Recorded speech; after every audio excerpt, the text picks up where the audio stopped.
There's no God but Allah. Verily death has its pangs. And the door knocked.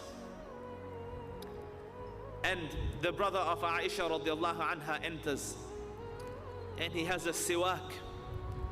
So the Prophet looked at the siwak.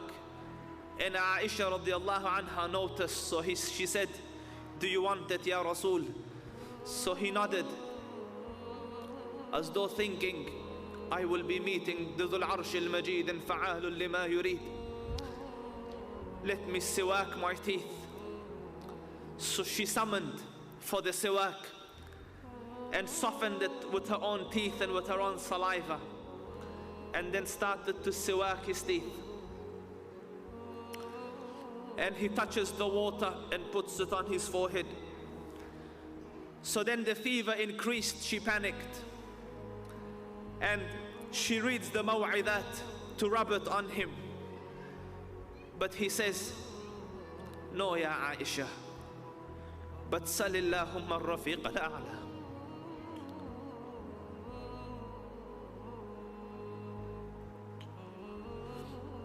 Instead, ask Allah to grant me the companionship of the ones most high.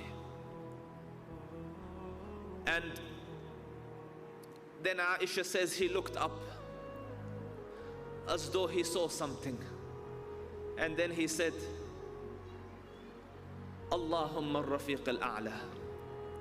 Oh Allah, the companionship of the ones most high.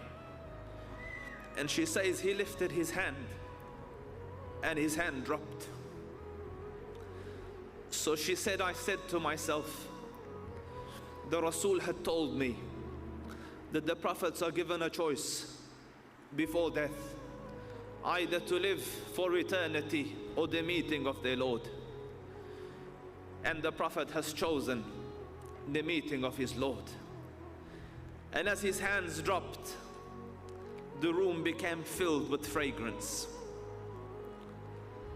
As the angels, when they take a righteous soul, they wrap it in the finest of perfumes. And Salama says, when he died, crying, sadness filled the room. And she comes near him, putting her hand on his blessed chest. And he's sweating because of the fever. So she said, a perfume covered my hand. And Jum'ah came and Jum'ah went, Friday came and Friday went. I used to wash and eat in wudu, and the scent would not go away from my hand. So as the hand of the Rasul fell, they realized that the Prophet has passed away. Aisha radiallahu anha, crying, sent, go call my father. His friend has passed away. Hafsa radiallahu anha, go call my father. The Prophet has passed away. The first person to enter the room of Aisha after the death of the Rasul was Umar ibn al-Khattab when he heard the news. But Umar is in total denial.